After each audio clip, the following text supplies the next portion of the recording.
What would you do if the man who signs your paycheck accused you of stealing the one thing he loved most? Before I tell you this story, quick favor. If it's your first time on Top Core, hit subscribe and tap the bell. We tell real, uncomfortable stories that force you to think. Now let's begin. The marble in Preston Miller's kitchen was the kind of white that made people feel small. Early sun poured through high windows, but inside the house the air felt closed, like a room that hadn't been opened in years. Preston stood at the island holding a small velvet box. A photograph of his late wife sat beside an unused tissue box. He looked like a man who had rehearsed anger until it fit. Nia Carter walked in with a dust rag and a polite smile. She had been careful since she started here 3 months ago. Her uniform was neat, though it showed signs of long days and hard work. Her son's photo was folded in her pocket. She kept thinking about his cough and the bills she could not pay. Preston held up the box. "Where is this?" he asked. His voice was calm, but it cut. There was no jury, no law, only his accusation and the room where it landed. Nia's hands trembled. "Sir, I don't know. I cleaned the office last night, but I didn't touch anything." Her voice was steady at first, then small. "Please, my son needs his medicine." Preston didn't wait for explanation. "You've had access to every room. I trusted you. That bracelet was Allison's. If you took it, there will be consequences." Silence fell. Other staff avoided looking at Nia. In houses like this, people learn quick that speaking up can cost you a roof. Nia felt the shame settle like a cold stone. "Sir, I would never," she began. A young voice cut through the kitchen. Grace stood in the doorway, a cup of coffee in her hand, hair loose, eyes raw. She was Preston's adopted daughter, 19, raised in comfort but not immune to truth. "Dad, what are you doing to her?" Grace asked. Her voice was soft, but it carried across the room and broke the stillness. Preston turned. His anger shifted into another tone, control. "Grace, this is about trust. Your mother's bracelet is missing. Someone had access." Grace stepped forward. "You didn't even let her speak. That's not how you treat people." Preston's jaw tightened. "This is not a lecture, Grace. This is reality." The staff shifted. Nia looked at Grace and saw a memory.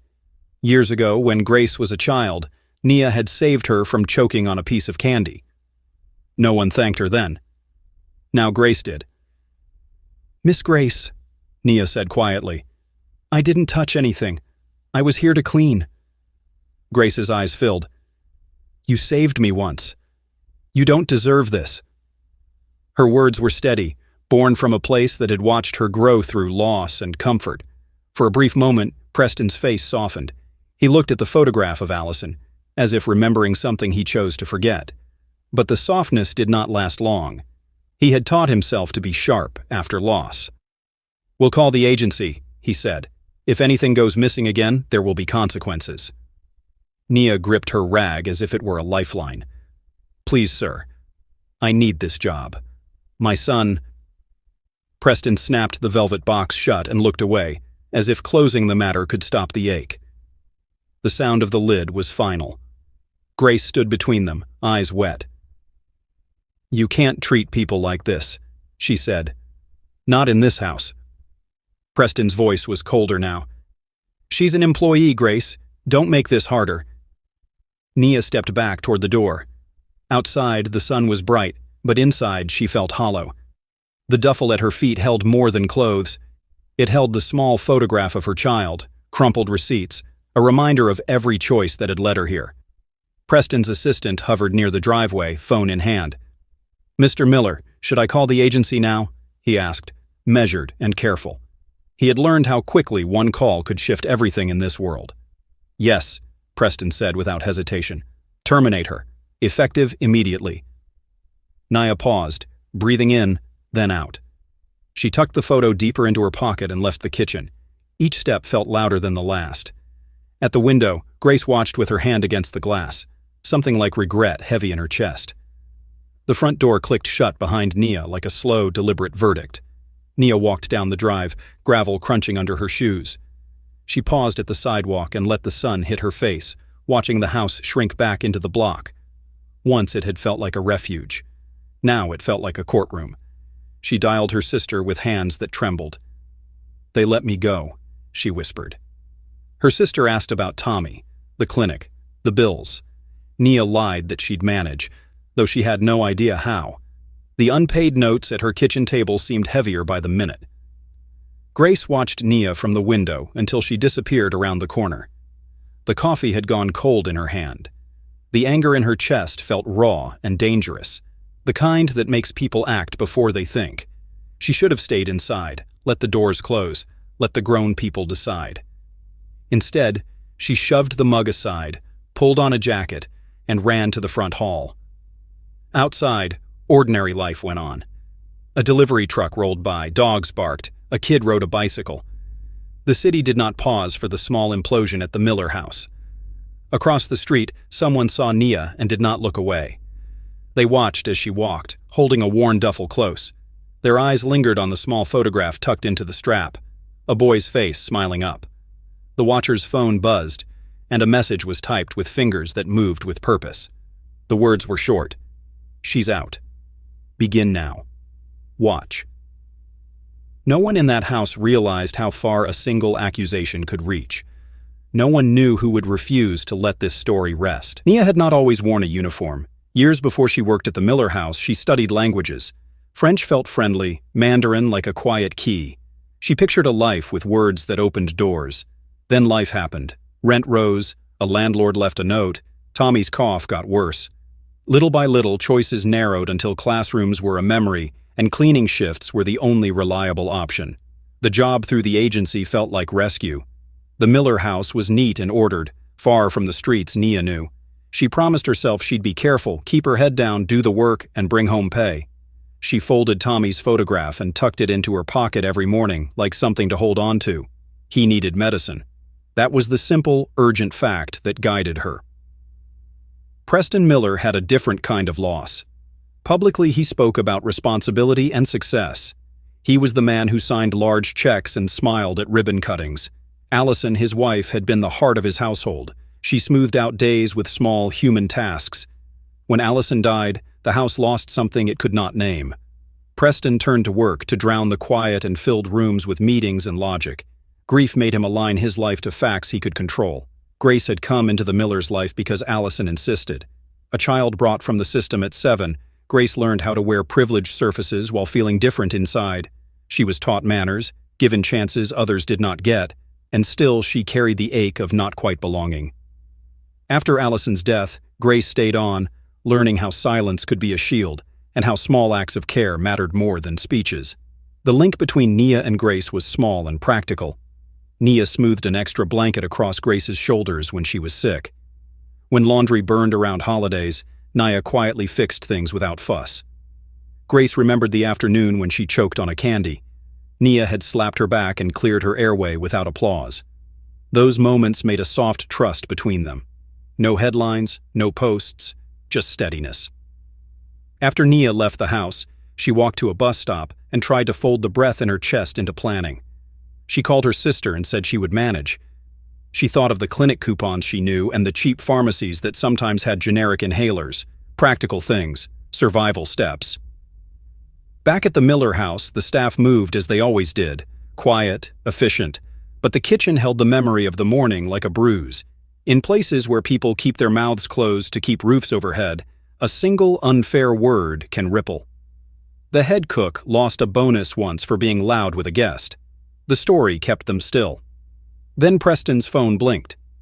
A notice on his laptop told a different kind of story. Transfers had moved overnight.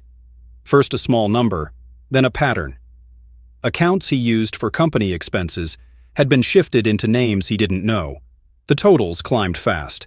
$3 million had been routed into accounts with foreign names that made little sense to him.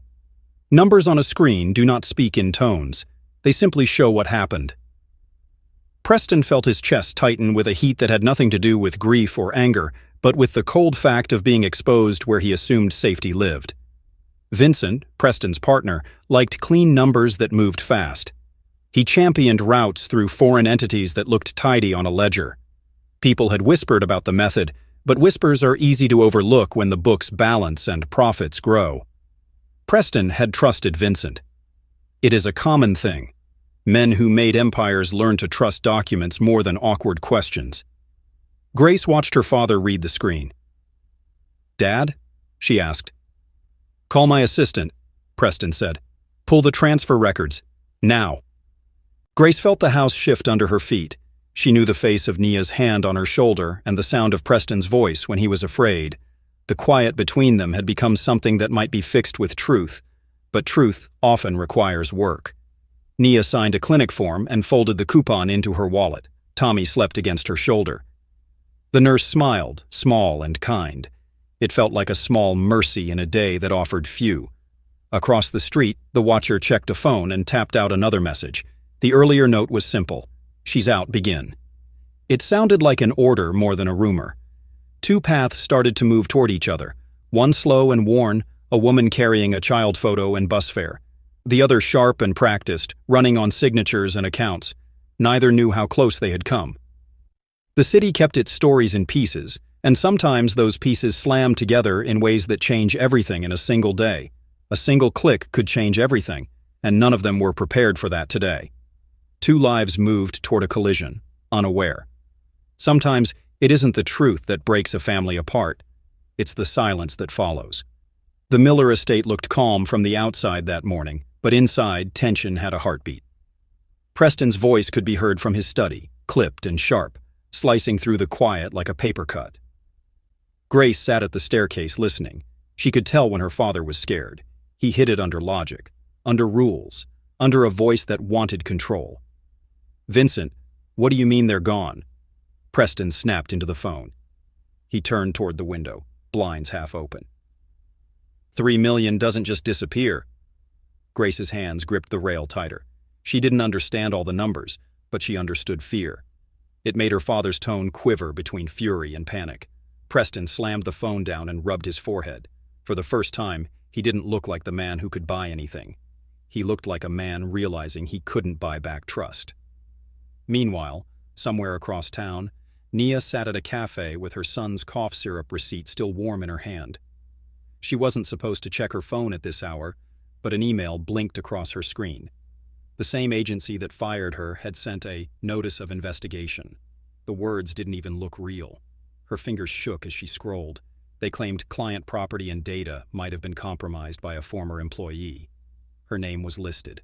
She whispered under her breath, "No, no, no." The screen blurred as her eyes filled. She had barely managed to breathe from one injustice, and another came running behind it. Back at the Miller home, Grace tiptoed into the study.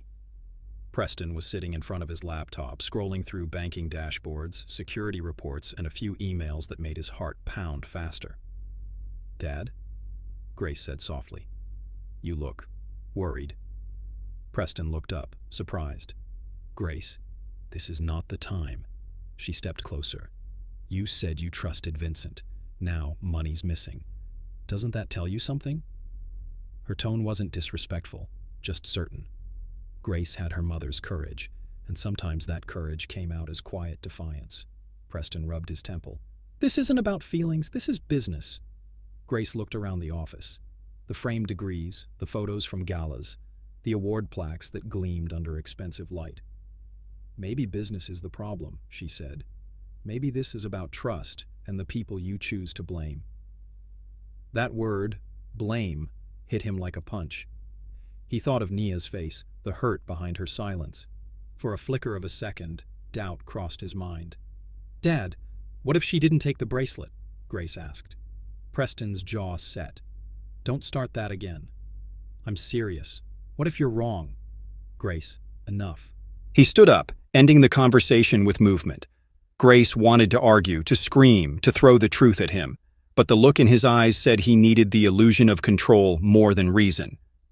When she walked out, Preston turned back to his laptop, unaware that a silent notification flashed on his screen. Unauthorized login, 2:47 p.m., employee account, N. Carter. His breath froze. Across town, Nia's phone buzzed again. A message popped up from an unknown number. "We know you didn't steal anything, but they'll believe you did. Meet us tonight. 9 p.m., same cafe." Her fingers hovered over the keyboard. The message vanished seconds later. No name, no signature, just digital smoke. She stared at the words, unsure whether to laugh, cry, or run. The world was spinning faster than she could breathe.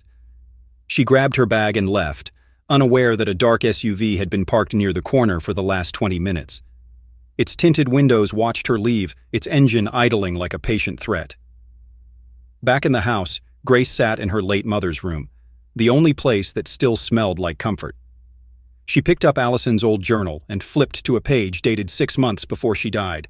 I'm worried about Vincent's deal. Preston trusts him too much. I told him to double-check the accounts. He said I worry too much. Maybe I do. Grace's throat tightened. Her mom had seen the cracks before they widened. She took a deep breath and looked at the bracelet photo tucked inside the book. Her mother's handwriting beneath it read, "This belongs to whoever protects the truth in this family." Grace whispered, "Then it was never about jewelry."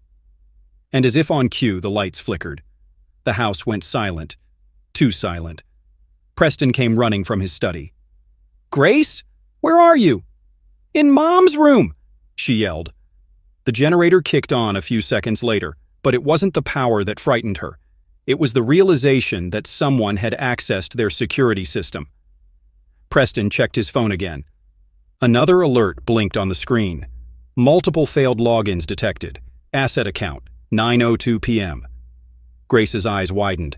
That's the same time she said. She caught herself before finishing the sentence. Preston turned to her sharply. "She who?" he demanded. Grace bit her lip. The truth was tangled inside her chest. No one. Just no one. But Preston knew his daughter was hiding something. The look in her eyes gave it away. A storm of guilt and defiance mixed together. Far from the mansion, Nia walked into the cafe that night.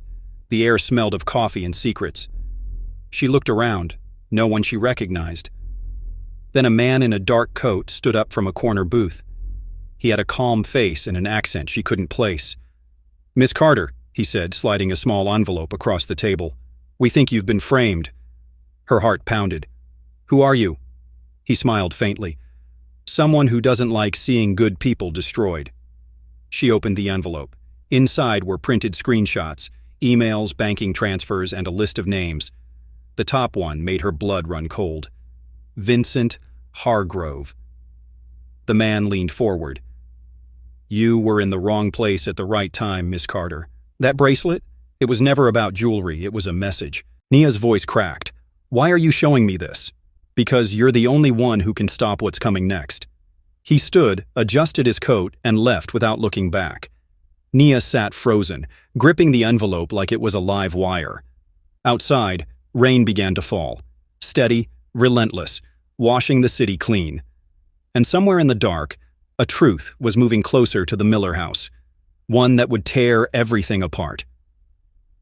The next morning, the air in the Miller home was thick with unspoken things.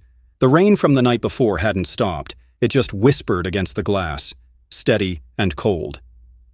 Grace didn't sleep. The journal page sat open on her desk. Her mother's handwriting looped across the paper like a quiet ghost. She kept hearing the stranger's words from Nia's perspective, even though she didn't know about the meeting. It was never about jewelry. At breakfast, Preston was already on his laptop, speaking in hushed tones with Vincent. Grace poured herself coffee, pretending not to listen.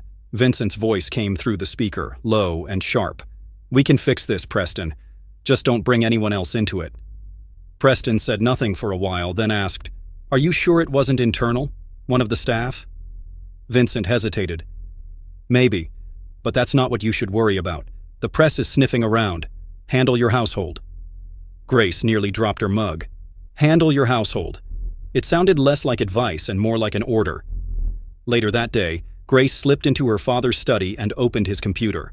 Her heart raced. She wasn't supposed to. She typed Vincent Hargrove transactions into the search bar, and what she found made her stomach twist. Records of offshore accounts, hidden transfers, and one document signed in her father's digital signature. She whispered to herself, "Oh my God." The office door creaked open. "Grace?" Preston's voice filled the doorway. She froze. "What are you doing?"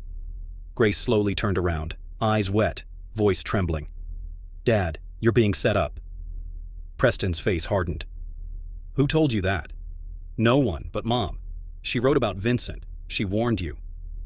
He looked at her like she was a child again, talking nonsense. Grace, stop digging. You don't understand how these things work. Grace stepped closer, almost pleading. Then explain it. Why did Mom think he was dangerous? Why did her bracelet disappear right before money did? Preston's hand tightened on the desk. His voice dropped lower. That bracelet was her safe key, Grace. Not jewelry, a storage drive hidden inside the clasp. Her breath caught. What? She kept private files there, things I never saw. When she died, I thought it was sentimental. But now... He didn't finish. His words collapsed under the weight of truth. Grace whispered, "So Nia was right." Preston didn't respond.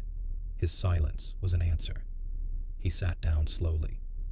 For the first time, Grace saw her father as human, not powerful, not in control, just broken. But before either of them could speak again, the security alarm blared. Preston jumped up, sprinted to the hall. Grace followed. The front door was open. The rain was pouring in, and on the doorstep sat a small box wrapped in brown paper. Preston picked it up with trembling hands. Inside, lying on a folded napkin, was the missing bracelet, and a note that read, "You accused the wrong woman." Grace's heart stopped. Preston's hand shook as he unfolded the paper again, staring at the handwriting. Allison's. He looked at Grace, pale, disbelieving. "This can't be real," Grace whispered. "Or maybe it's just the beginning." Outside, thunder rolled through the gray sky, and somewhere across the city, Nia Carter was walking toward the truth that could destroy or save them all. The mansion sat in silence that afternoon, but Grace's thoughts were anything but quiet. She sat by the living room window, the bracelet glinting in her hand. Her heart beat like a warning drum. The note, "You accused the wrong woman," wouldn't leave her mind. Preston hadn't said a word since the box arrived. He had locked himself in his study, pacing. Every now and then, Grace heard his voice through the door, muttering to himself, cursing under his breath, and calling people who didn't answer. Something inside him was breaking, the kind of pride that takes decades to build and one mistake to destroy. At that same moment, across town, Nia Carter was sitting inside a bus headed for the same mansion that threw her out. Her son was staying with a neighbor. She couldn't eat, couldn't rest. The envelope of evidence she'd been given was tucked inside her jacket. She wasn't sure if she was walking back into danger or justice. The sky was heavy with gray clouds when she stepped off the bus. Every footstep she took toward the Miller home echoed her heartbeat. When the gate came into view, she froze. The last time she stood here, she'd been humiliated, accused, fired, dismissed like dirt. But now, she was carrying the truth. She pressed the bell. Grace opened the door and froze. Their eyes met. Shock, guilt, relief, all tangled in silence. Grace whispered first, "You came back." Nia nodded. "I didn't steal from him, but I know who did." Before Grace could respond, Preston appeared behind her. His expression hardened instantly. "You have a lot of nerve showing up here." Nia held her ground. "You can hate me later, but first you need to hear this." She handed him the envelope. "Everything you're looking for is in there." Preston looked at it but didn't move. "What is this?"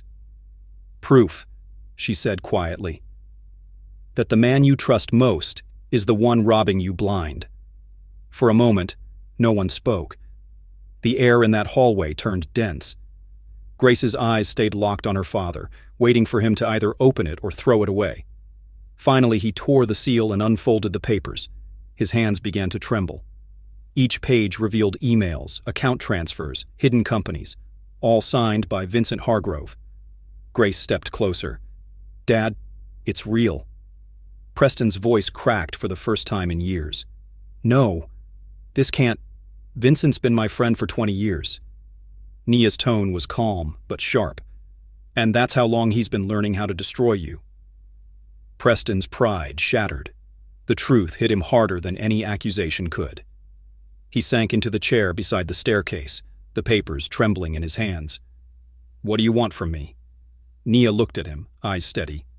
I want nothing, just your truth. The silence stretched. Grace felt the weight of every choice pressing down on them, but just as Nia turned to leave, Preston's voice broke the air. Wait. She stopped.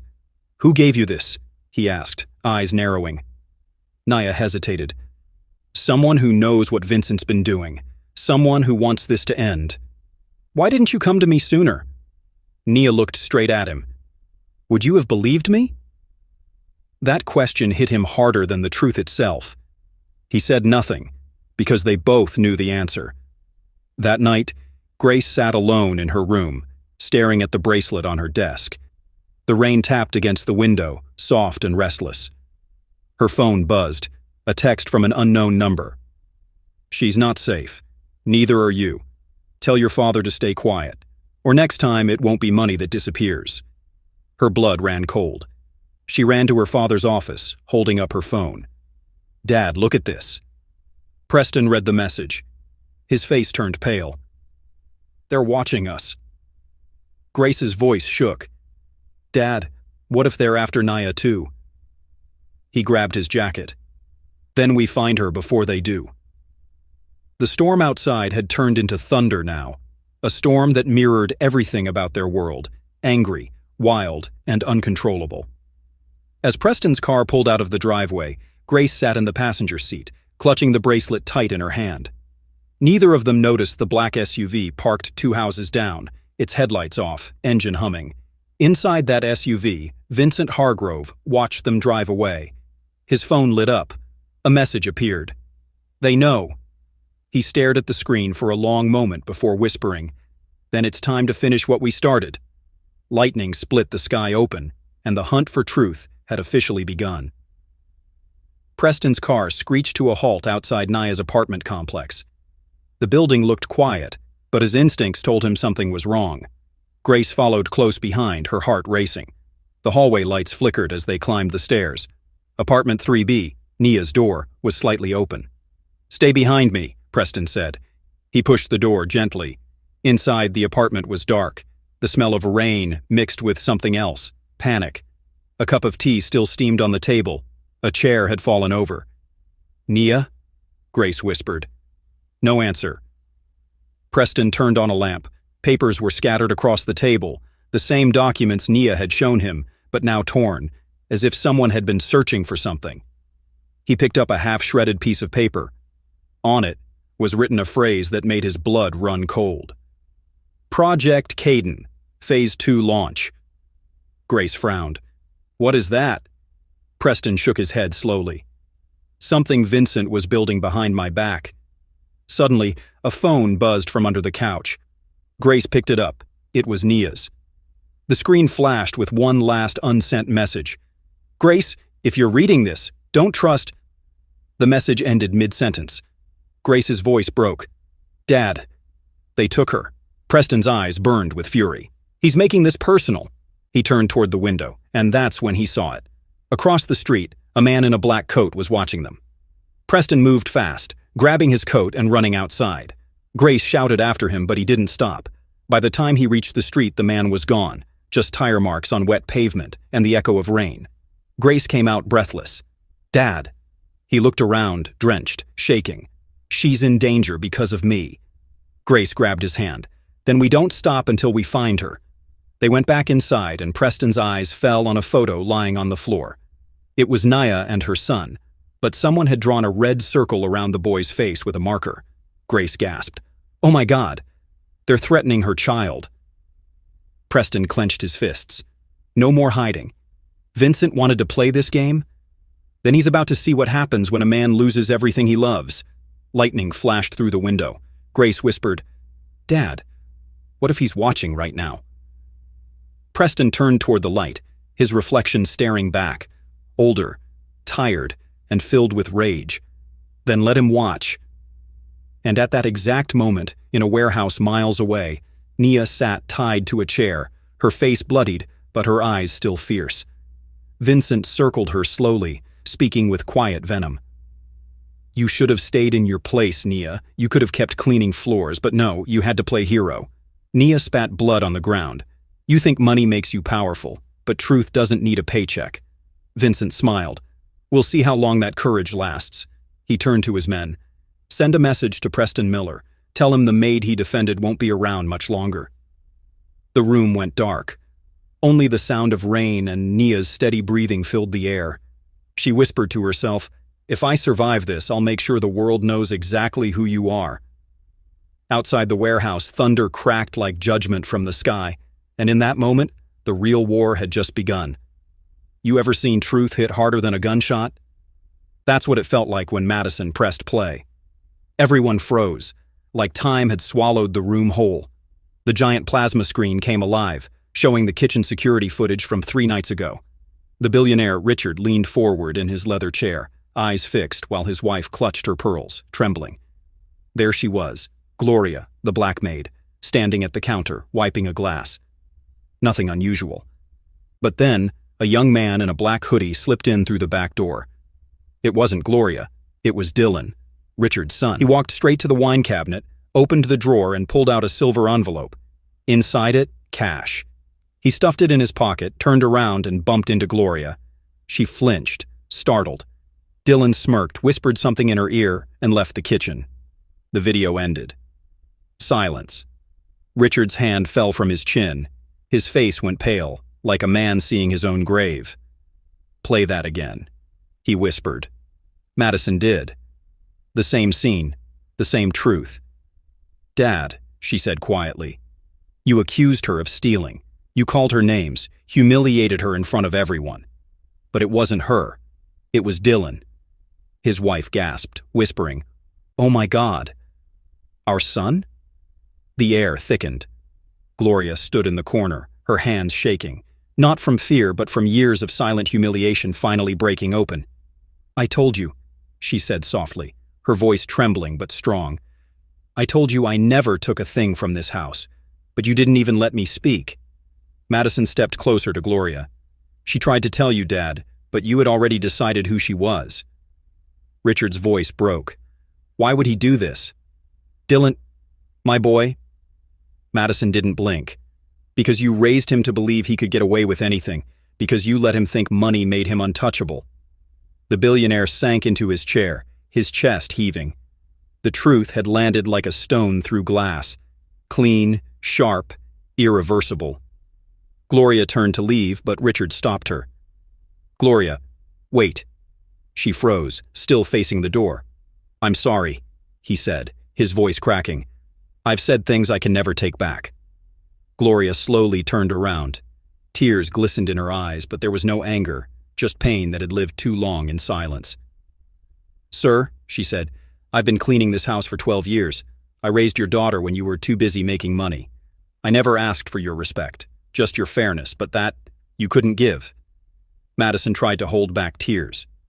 Richard's wife wiped hers silently, and then Gloria looked at Madison, like a mother seeing her own reflection. "Thank you," she whispered, "for standing up when no one else did." Madison nodded. Truth doesn't need permission, it just needs courage. But just when it felt like the storm had passed, another flash of thunder hit. The door burst open. Dylan stood there, sweating, eyes red, holding a phone. "You think you're smart, sis?" he shouted. "You think I don't know what you're doing?" Madison froze. He threw the phone on the table. "You think I didn't see your plan? That you didn't leak this to the press?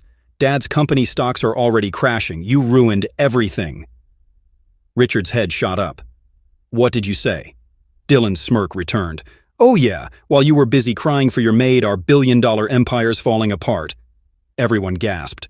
Gloria clutched her chest. Madison's heart pounded. Richard shot to his feet, his voice thunderous. "What did you do, Dylan?" Dylan laughed. "I did what you taught me. Survive.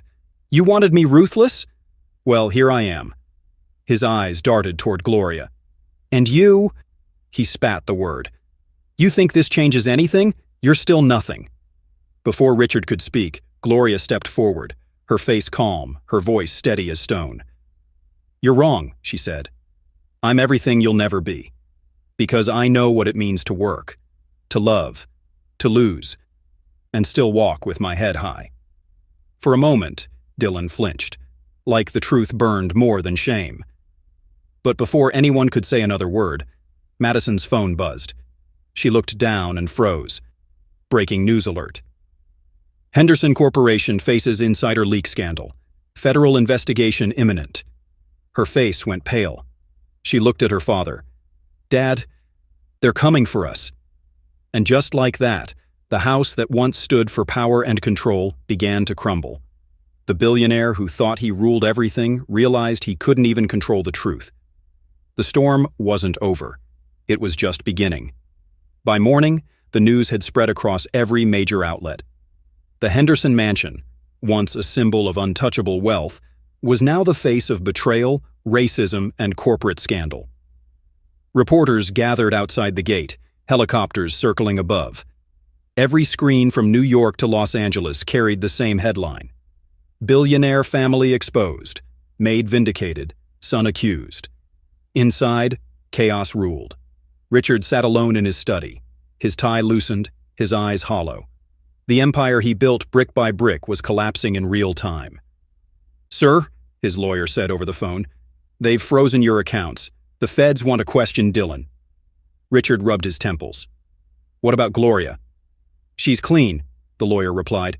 "Her name's been cleared publicly. Actually, the internet loves her. They're calling her the woman who spoke truth to power." Richard closed his eyes. The words stung, not because they weren't true, but because they reminded him of who he'd become. Madison entered the study quietly. "They want you on camera," she said, "to make a statement." Richard looked up, his voice heavy. "What can I say? That I let my hate blind me? That I destroyed my own family because I couldn't see past my own pride?" Madison stepped closer. "Say you were wrong, Dad. It's the only thing left to do right." He nodded slowly. "Where's Gloria? She's leaving," Madison said softly. "She packed her things." Richard's chest tightened. "No, not like this."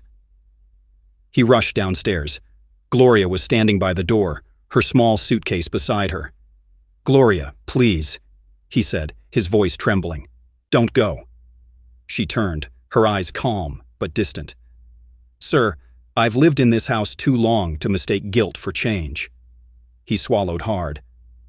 "You don't owe me forgiveness, but I owe you everything." For a moment, their eyes locked, and it was as if decades of injustice, silence, and pain finally met their reckoning. "You can't fix what you refuse to see," Gloria said softly. "But maybe you can start by being human." Madison stepped beside her, holding Gloria's hand. "Where will you go?" Gloria smiled faintly. "Where people don't judge me for the color of my skin. Maybe I'll open that daycare I've always dreamed of." Tears filled Madison's eyes. "You should. You deserve it." As Gloria walked out the door, the camera lights flashed outside. The world wanted its soundbite, its apology, its story of downfall and redemption. Richard stood in the doorway, watching her fade down the long driveway. For the first time in his life, he didn't feel rich. He just felt small. Later that evening, Madison sat alone in her room, scrolling through the flood of messages. One stood out. "Thank you, Madison. You showed the world that truth still matters." But just as she smiled faintly, another message came in, an encrypted email. No sender. Just one line. "You think it's over? Dylan's not done." Her heart dropped. She looked out the window into the dark driveway. Somewhere out there, her brother was watching, planning his next move. The story wasn't over. It had only shifted hands. And when the past comes back for revenge, it doesn't knock. What would you do if the person you loved most became the one thing that could destroy you? That was the question haunting Madison as she sat in her dark room, staring at the flickering light of her phone. The anonymous message glowed like a warning from fate itself. "You think it's over? Dylan's not done." Her hands trembled. She didn't know whether to believe it or ignore it, but something deep inside whispered it was real. Dylan wasn't the kind of person to disappear quietly. He thrived on chaos. Downstairs, the news anchors were still tearing her family apart.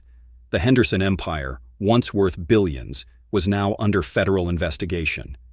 The maid who had been accused of stealing had become a national hero. And the son everyone thought was the heir, a symbol of privilege gone wrong. Madison rubbed her forehead, trying to block out the noise. Her father hadn't come out of his study since morning. Her mother had locked herself in her room, too ashamed to face the reporters outside. Everything was falling apart, but something still didn't sit right. She opened her laptop and began digging through the footage she had found. More camera angles, security backups. Maybe there was more. Maybe Dylan wasn't alone that night. And then, there it was. A shadow. Another person in the frame, standing behind the door. A man. Madison froze, zooming in on the figure. He wasn't tall, wore a suit. She didn't recognize him, but something about his posture screamed power. Who was he? She opened another angle, different camera, same night. The man was handing Dylan something, a flash drive. Her breath caught. "What were you doing, Dylan?" she whispered. Just then, a knock came at her door. Hard. "Madison?" It was her father. His voice was low, tired. "Come in," she said, quickly minimizing the video. Richard stepped in, looking older than she'd ever seen him. His suit was wrinkled, his tie missing. "We need to talk," he said softly. Madison nodded. "About Dylan?" He hesitated. "Yes, but also about the company." She frowned. "What about it?" He looked at her with eyes full of shame. "There's more going on than you think.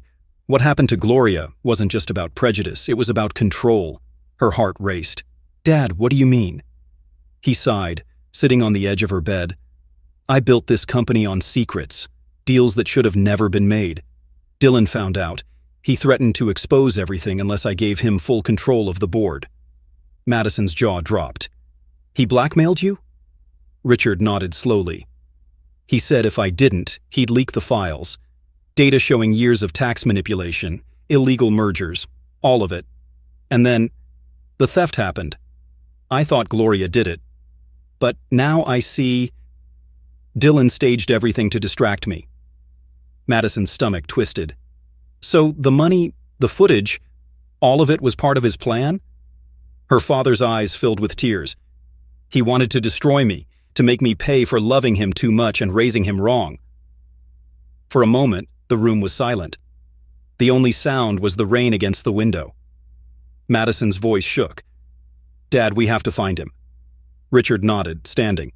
"The feds are already searching, but if he still has that flash drive, he can ruin what's left of us." Madison clenched her jaw. "Then I'll find him first." He looked at her sharply. "Madison, don't..." But she was already heading toward the door. "I started this truth. I'm going to finish it." Richard reached out, his voice breaking. "If you go down this road, you may not come back the same." She turned, her eyes steady. "Maybe that's the point." As Madison disappeared into the rain-soaked night, her father whispered into the dark, "God help us all." But upstairs, a small red light blinked from her laptop. The camera was on. Someone was watching. And far across the city, Dylan smiled at the feed on his tablet. "She took the bait," he murmured. "Now, let's begin."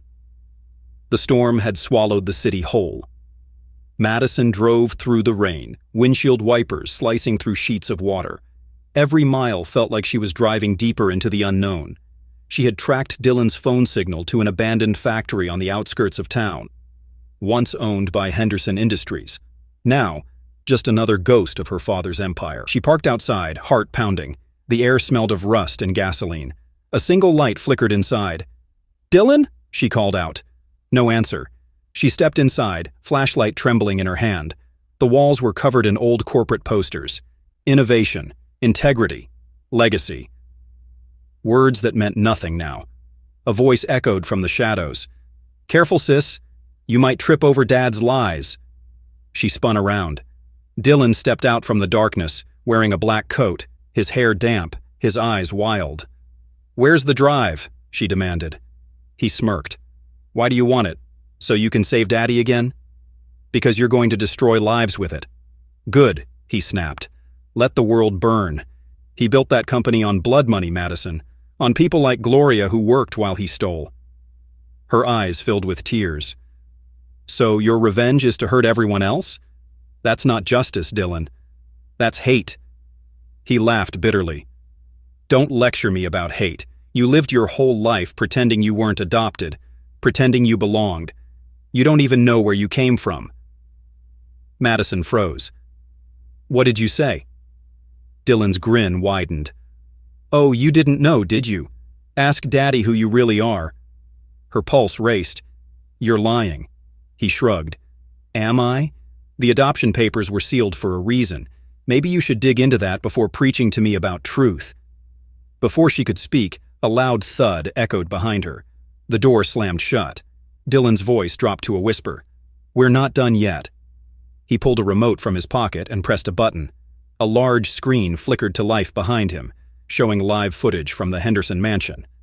Madison gasped. What did you do? Dylan's smile was cold. While you were playing hero, I planted something at home, a little insurance policy.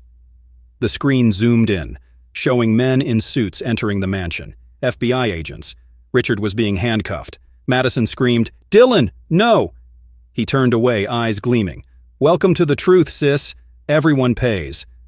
And with that, the lights in the factory went out, plunging them both into darkness. Thunder rolled across the sky as Madison's voice echoed through the black. Dylan, what did you do? No answer. Only the sound of footsteps fading deeper into the shadows. And somewhere outside, a black SUV pulled up. Two men stepped out wearing suits, neither FBI nor police. They were from someone else. The storm wasn't just in the sky anymore. It was in their blood. How far would you go to protect the truth, if the truth could destroy you? Gloria's breath came in sharp bursts as she dragged Madison through the wet grass, deeper into the Virginia woods. The glow from the SUV headlights faded behind them, swallowed by the darkness. Keep going, baby. Don't stop, she whispered, her voice shaking. Madison stumbled, clutching her ribs. Mom, I can't. My side hurts. Just a little farther. They reached an old service road, half covered in mud. Gloria spotted a broken-down pickup under a pine tree. She smashed the driver's window with a rock, hot-wired it with trembling hands, and the engine coughed to life. Madison looked at her, eyes wide. Since when do you know how to do that? Gloria managed a faint smirk. Your mom's had more lives than you think. They sped away, mud flying behind the truck. For miles, neither of them spoke. The radio crackled faintly, filling the silence between thunderclaps. Madison finally whispered, He stole everything from us, didn't he? Alan Pierce.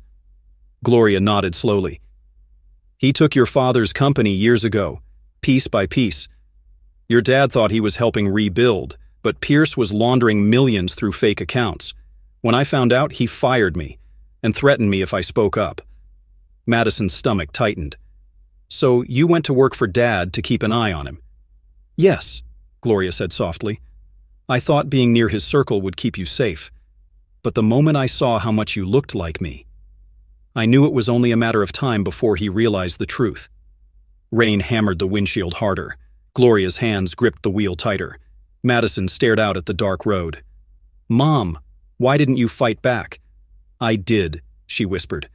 Every day I walked into that mansion, I fought. I fought the looks, the whispers, the power. But fighting a system built to silence you, that takes more than courage. It takes proof. Madison turned toward her. Then we find the proof. Gloria met her daughter's eyes, the same eyes she'd given up 19 years ago, and nodded. I kept something, she said, reaching into the glove compartment. She pulled out a small USB drive. It's got files from when I worked under Alan, documents he thought he deleted. If we can get these to the right person, he'll go down, and your father will be free.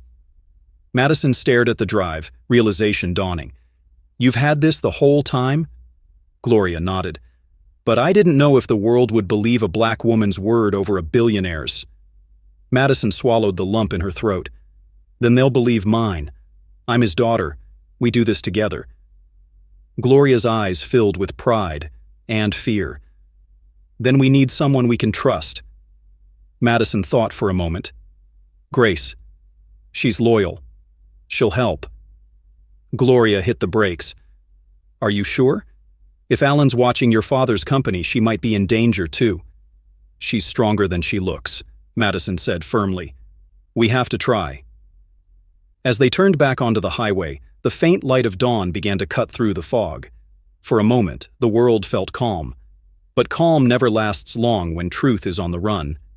A black drone appeared in the sky, its red sensor flashing. Gloria's eyes darted upward. Get down! The drone beeped twice, then exploded into flame. The truck skidded off the road, smashing into a fence. Gloria slammed her arm against the door to shield Madison. Smoke filled the air. A shadow moved in the distance, tall, broad-shouldered, carrying a gun. Madison's heart dropped. It's him. Alan Pierce stepped through the smoke, his cold eyes gleaming. You've caused me a lot of trouble, Gloria. Gloria reached for the glove box, the USB still inside.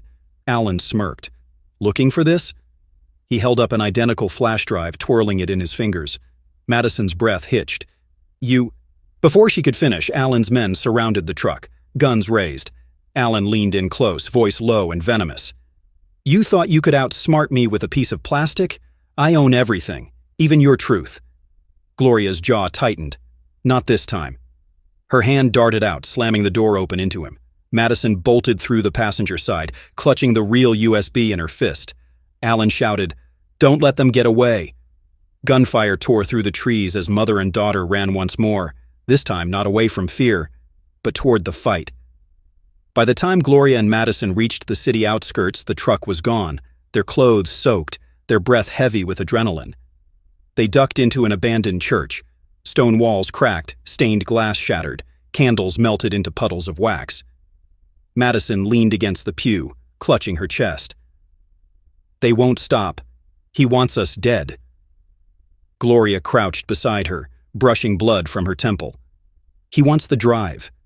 Once we expose him, he loses everything. Madison looked around. Where do we go now?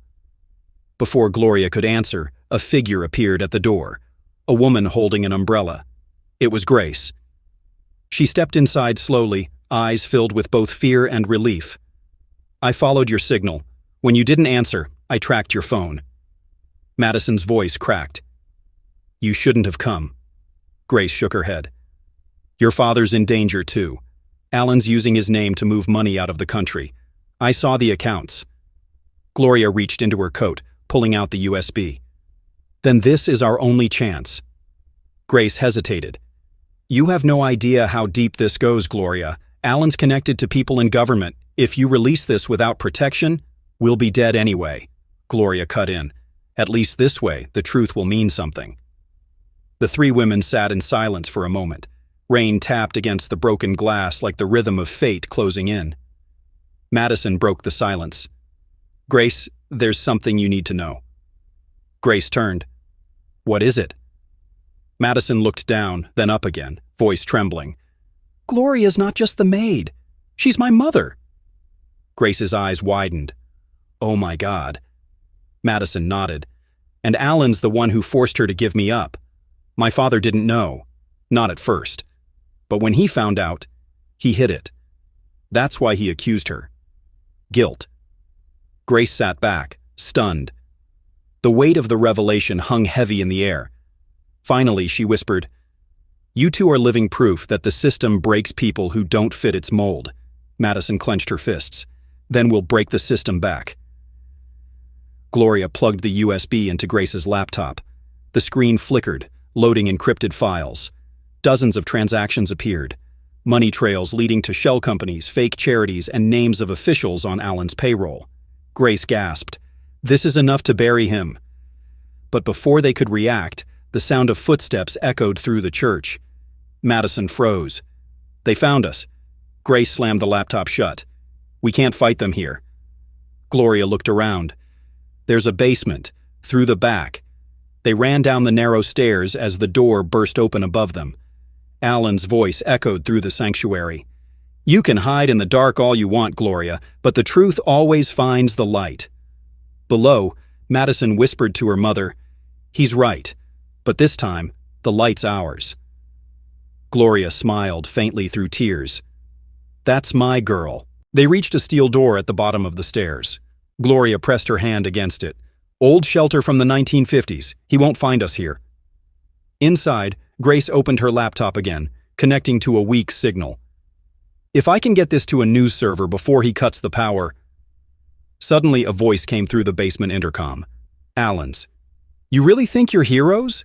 You're just pawns in a story you don't understand. Madison's face hardened. Then let's rewrite it. She hit upload. A loading bar appeared. 20%, 40%, 60%. Alan shouted from above, "Cut the power!" The lights flickered. 85%, 90%, 98%. Then darkness. Grace gasped. It stopped. Gloria whispered, "Wait." The laptop chimed once. Upload complete. Alan's furious roar echoed through the church. Madison smiled faintly in the dark. You said the truth always finds the light, Alan. Looks like it just did. Above them, sirens began to wail. Distant, growing louder. Grace looked up, whispering, "You did it." Gloria held her daughter close. "No, we did." But as relief washed over them, none of them noticed the faint red light blinking on the laptop. A remote trace signal connecting back to Alan's private server. He smiled coldly as he watched from his car outside. "They think they won," he muttered, "but this game's just getting started."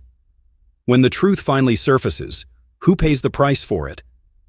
The wail of police sirens filled the morning air as the old church vanished in a storm of flashing blue and red. Gloria, Madison, and Grace were bundled into separate patrol cars, each clutching the fragments of what was left of their plan. Reporters had already begun circling. Is it true she worked for him? Did the maid hack her boss? Was the daughter involved? Gloria sat in the back seat, silent. Her eyes were empty, her heart exhausted. After 20 years of being silenced, her voice had finally been heard. But at what cost? Through the window, she saw Madison fighting to get out of her own squad car. The young woman's face was streaked with tears and defiance. She shouted, "She's not the criminal here. He is." A detective slammed the door shut, muttering something about media control. At the precinct, chaos ruled. Dozens of officers swarmed around computer screens. Someone shouted, "The file went viral. Every major outlet's picked it up." Grace was brought into an interrogation room, her hand shaking. A stern-looking agent placed a laptop in front of her. "You're the one who hit upload?" Grace hesitated. "Yes." "Do you realize what you've done?" She met his eyes, unflinching. Saved a nation from another monster in a suit. Meanwhile, in another room, Gloria sat across from a gray-haired prosecutor. He spoke slowly, measuring each word. "You understand, Ms. Henderson, that hacking into a private server is a federal offense." Gloria folded her hands on the table. "I understand that watching injustice and saying nothing is a bigger one." He paused, studying her. "You know, you might have been safer staying silent." She looked up, voice steady. "Silence built this world. Maybe noise can tear it down." The agent stood, sighing. "You'll have to make a statement, and it better be good." While they spoke, Madison sat alone in the hallway. Her phone buzzed nonstop. Messages, calls, notifications. Strangers calling her brave, some calling her liar. Then one message caught her eye. Unknown number. "You think you won, but I'm still your father's partner." Madison's blood ran cold. Alan Pierce. He wasn't in custody. He wasn't even hiding. She stood abruptly, storming toward the nearest officer. "Alan Pierce, where is he?" The cop frowned. "Who?" "The man whose crimes we just exposed. He's dangerous and he'll retaliate." The officer's expression didn't change. "Ma'am, there's no warrant yet. It's under review." "Under review?" She snapped. "He blew up a car. He tried to kill us." The officer shrugged. "Powerful men move slow through justice, miss." Madison's fists clenched. That sentence, "powerful men move slow through justice," burned itself into her mind. Across town, Alan Pierce sat inside his penthouse, calm as a man sipping coffee after a storm. On his screen, news clips, Gloria's mugshot, and the words, "corporate whistleblower" or "criminal maid." He smirked. "Perfect narrative. All I have to do is twist it." He dialed a number. "Senator, good morning. You've seen the leak, I assume?" Yes, terrible situation, but we can still frame this as a racial overreaction, a disgruntled employee story. He leaned back, sipping bourbon.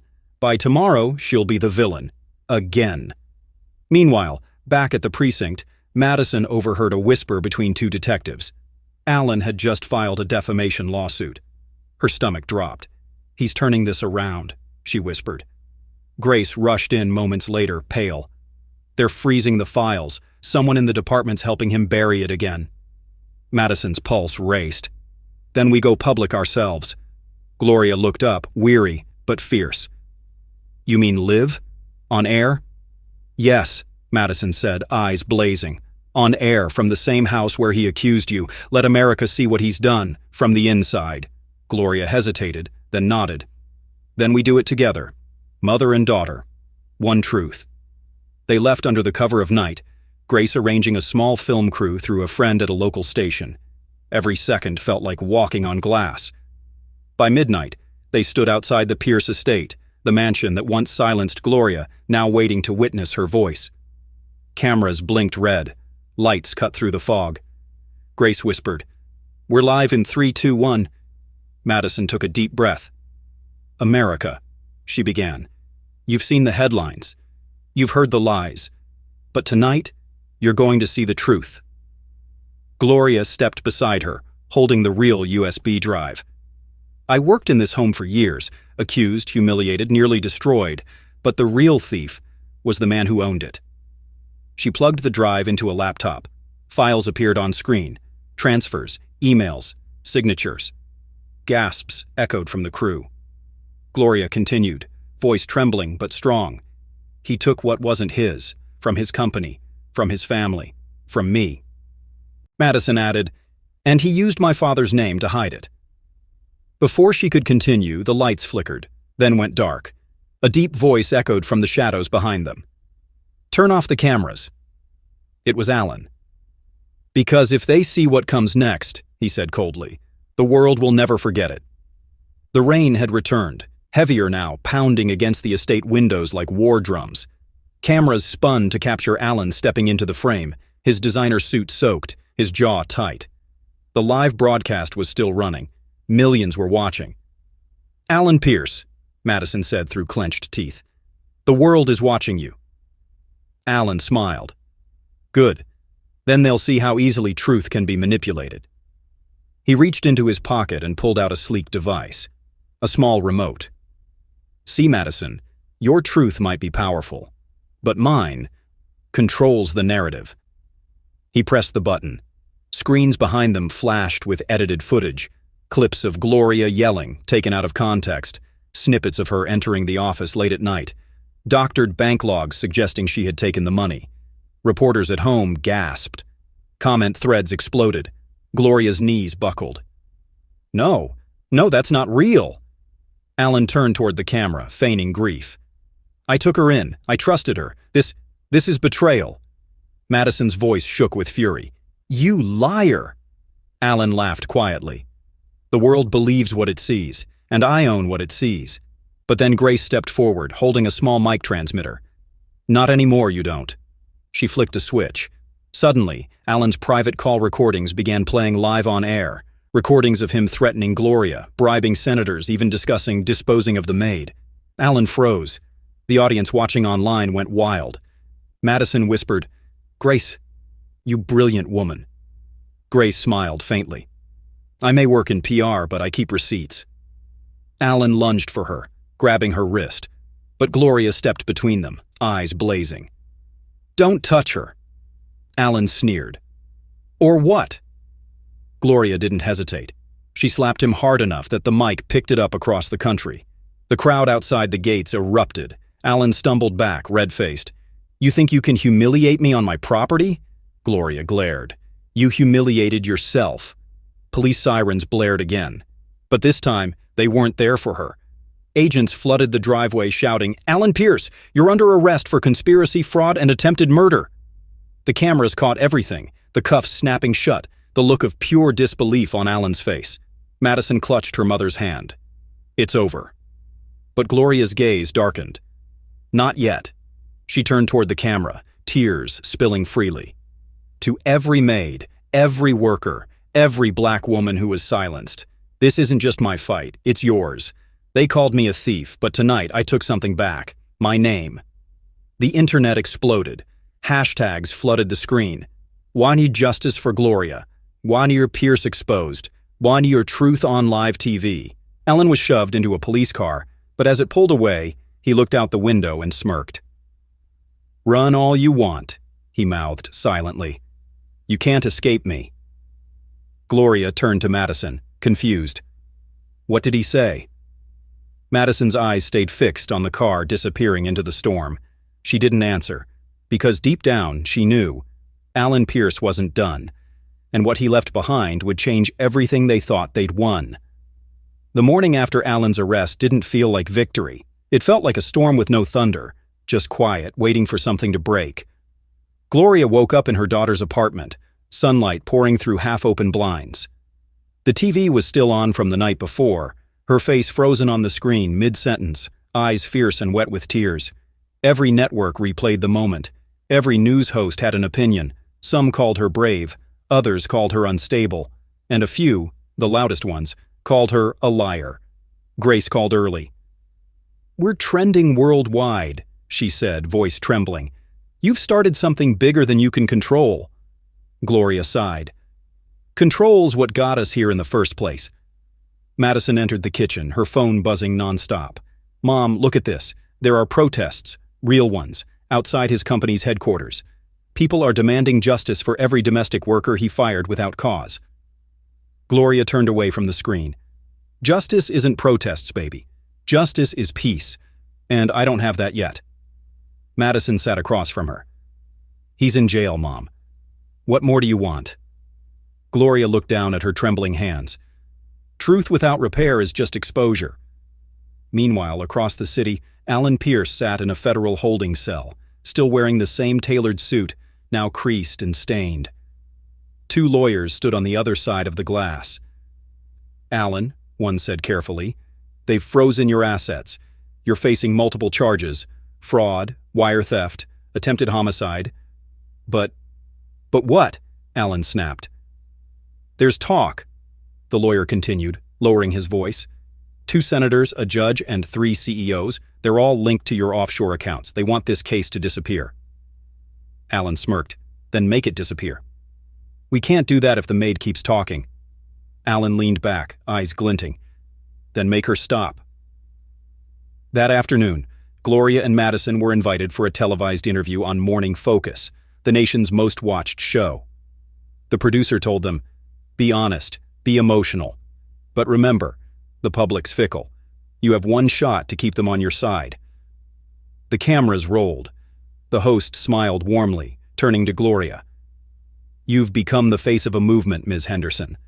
How does it feel to go from housekeeper to hero? Gloria managed a tired smile. I didn't ask to be a hero. I just wanted to be heard. The host nodded. But your critics say you're exploiting this moment for fame. Gloria's smile faded. Fame? She leaned forward. Fame doesn't pay hospital bills. Fame doesn't heal racism. What I want is accountability. The room fell silent. But as they left the studio, 2 men in black suits approached them. One handed Madison a sealed envelope. From the court, he said quickly before disappearing into a waiting car. Madison opened it, confused, then froze. Inside was a court summons. Gloria Henderson is hereby charged with unlawful surveillance, computer intrusion, and intentional defamation of character. She looked at her mother, panic rising. He's suing us, Mom, Gloria whispered. But he's in jail. Madison shook her head slowly. His money isn't. Hours later, at the attorney's office, their lawyer explained the grim truth. Alan Pierce has filed a civil case from inside federal custody. He's using his corporate ties to drain you dry in legal fees. Grace paced the room. This is psychological warfare. He's trying to silence her again. The lawyer nodded. Exactly. And the media's already changing its tune. Headlines are shifting from hero Maid to whistleblower under fire. If this continues, they'll turn her into the villain. Madison slammed her fist on the table. We can't let that happen. Gloria closed her eyes, her voice soft but steady. They can drag my name, but they can't rewrite what happened. Grace leaned forward. Then we go public again, not with pain, but with purpose. We build a foundation for women like you, something that outlives his headlines. Gloria's eyes opened. A foundation? Grace smiled. Yes, the Henderson Project. We'll fund legal defense and education for domestic workers. We'll turn your story into change. Madison hesitated. That'll paint a target on her back. Grace replied, It already is. As they planned late into the night, none of them noticed the unmarked car parked across the street. 2 men inside, watching through tinted glass. One of them lifted his phone. She's moving forward, he said quietly. A voice on the other end replied coldly, Then she won't move far. The car engine started, disappearing into the fog. Outside, thunder rolled again, and somewhere deep down, Gloria knew. This fight was far from over. By morning, news broke. Alan Pierce had been transferred to a private facility for safety reasons. Gloria stared at the TV in disbelief. Safety? The man's a criminal. Madison threw her phone down. They're protecting him because he has names, powerful names. That's why they moved him. Grace, now in full crisis mode, called her media contacts. If they silence him, they erase every woman he's hurt. We need visibility now. Meanwhile, Gloria began receiving threats, handwritten letters, anonymous calls, and one chilling message taped to her apartment door. Drop the foundation or we drop you. She showed it to the police, but the officer only sighed. Ma'am, we can't trace a note. Gloria's chest tightened. So what do I do, just wait to die? The officer didn't answer. That night, she sat alone on her balcony, staring out at the Virginia skyline. The same world that once ignored her was now watching her, some with love, some with hate. Madison stepped out, wrapping a blanket around her shoulders. Mom, you should rest. Gloria shook her head. Rest comes after justice. Madison sat beside her. You ever regret speaking up? Gloria thought for a moment. Every day. And then I remember the women who couldn't. The next morning, Grace called in tears. They've frozen the foundation's bank account. Someone filed a fraud complaint. Madison cursed under her breath. It's Alan. Even from behind bars, he's still pulling strings. Grace whispered, No, it's worse. Someone inside the system's helping him. Later that evening, a stranger arrived at Gloria's door. A middle-aged man with tired eyes and a badge clipped to his coat. Ms. Henderson? He asked quietly. Yes. He looked around nervously before stepping closer. My name's Daniel Cole. I'm a federal auditor. Off record. You don't know me, but I've seen the documents you leaked. You weren't wrong. You just didn't know how deep it goes. Gloria frowned. How deep? Daniel hesitated. Alan Pierce was part of a network. Politicians, corporations, foreign accounts. You exposed one man. They want to make sure you never expose the rest. Madison tensed. Why are you telling us this? He leaned in closer. Because I've got a daughter too. And if what I've seen ever happened to her, I'd want someone to fight. Before Gloria could reply, he slipped a flash drive into her hand. This has the full list. Keep it safe. Don't trust anyone, not even the feds. He walked away into the dark, leaving them frozen. Madison whispered, Mom, what if this is bigger than Alan? Gloria looked at the flash drive, her reflection glimmering on its surface. Then maybe the world's about to learn what justice really costs. But as she turned toward the window, she saw something that made her blood run cold. 2 headlights parked across the street again. The same black car. Madison followed her gaze. They're watching us again. Gloria clutched the flash drive tighter. Let them watch. I'm done hiding. Outside, thunder cracked through the night sky. Inside, 3 women sat together. No longer victims, but warriors about to strike back at the most powerful machine in America. And just before the lightning faded, a shadow moved in the reflection of the glass. A man stepping out of the car, phone glowing against his face. He whispered into it, They have the list. The courtroom was silent, the kind of silence that crawls beneath the skin and waits for something to break. The once untouchable billionaire, Harold Whitmore, sat stiffly at the defense table, hands trembling slightly as he tried to maintain the poise of a man used to control. But this time, control had long slipped through his fingers. Across from him sat Grace Daniels, the black maid he'd accused of theft, framed with false evidence and humiliated in front of cameras. Her face was calm but unreadable, a quiet storm beneath a composed surface. Her lawyer had warned her that going up against a man like Harold would be brutal. But Grace didn't come here for revenge. She came for the truth. "Mr. Whitmore," the prosecutor began, voice cold and sharp, "do you deny transferring $5 million into an offshore account under your late wife's charity fund?" Harold's jaw tightened. "That was a business error. My accountant." "Your accountant was Grace Daniels." Gasps swept through the room.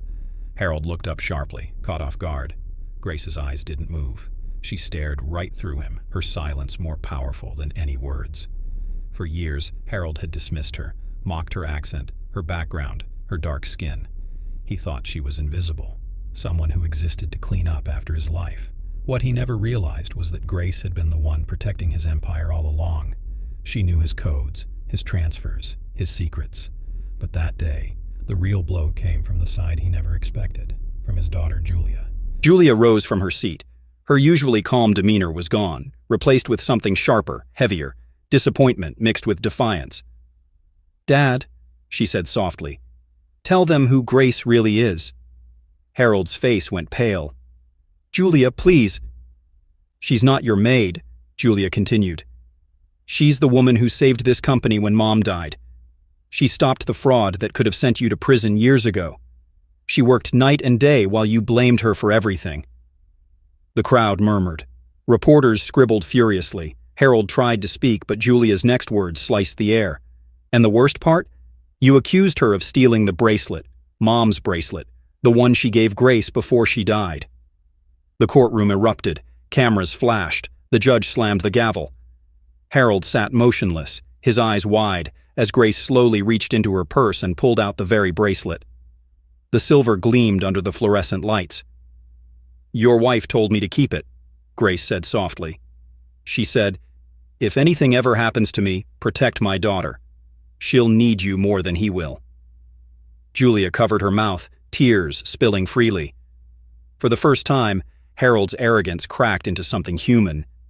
Guilt. He looked at Grace, then at Julia, realizing he had lost far more than pride. Grace turned to leave, but Julia called after her. "Grace, wait." The young woman stepped forward, trembling. "I didn't know what my father did. I thought you were just—" Grace stopped her gently. "You don't owe me an apology, sweetheart. Just make sure you never see people the way he did." Julia nodded, eyes red. As Grace walked out, cameras followed her, flashes lighting her path like redemption itself. But the ending wasn't peaceful. Not yet. Because outside that courtroom, a man in a gray suit watched from a distance.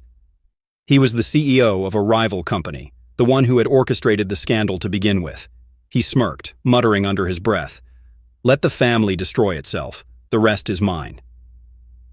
The story wasn't over. The real enemy was still waiting in the shadows. 3 months later, the Whitmore estate was quieter than it had ever been. The fountains no longer ran. The halls no longer echoed with commands and footsteps. Harold lived alone now, stripped of power, stripped of pride. The media had devoured his downfall, but the silence that followed was worse than any headline. Grace, on the other hand, had started over. She opened a small financial literacy center for underprivileged families in Atlanta. Her story had gone viral, not because she wanted fame, but because truth travels fast when it's long overdue. Julia volunteered there every weekend, standing beside the woman who had once been her maid, but had become something much greater. A mentor, a second mother, a symbol of quiet strength. One afternoon, Julia found Grace staring out the window, lost in thought. "You ever think he'll apologize?" Julia asked. Grace smiled faintly. "Maybe, but sometimes silence is the apology." Just then, a black car pulled up outside. Harold stepped out, older, thinner, his arrogance long replaced by humility. He walked slowly toward the building, holding a small box. Julia's heart skipped. Grace didn't move. He entered quietly, removing his hat. "Grace," he said, voice trembling. "I know you don't owe me anything, but I owe you everything." He handed her the box. Inside was a check, every cent she had lost in the lawsuit, plus a handwritten note that simply read, "For the years I didn't see you." Grace didn't speak. Tears glimmered in her eyes, but she didn't need words. Forgiveness wasn't about forgetting. It was about choosing peace over pain. As Harold turned to leave, Julia followed him to the door. "Dad," she said, "what will you do now?" He looked out at the street where children ran past in laughter. "Start over," he said, "maybe for the first time, as a man, not a name." The camera of fate zoomed out, Grace watching from the window, Julia standing beside her, Harold walking into the sun's low light. Three souls broken by prejudice and pride, now mended by truth and humility. The moral was simple but powerful. The greatest redemption isn't in wealth or power. It's in seeing the humanity we once ignored. And for anyone listening, the narrator's voice softened. If this story touched you today, remember, kindness costs nothing, but it saves everything. Subscribe to Top Core for more stories that remind us who we really are before it's too late. 4.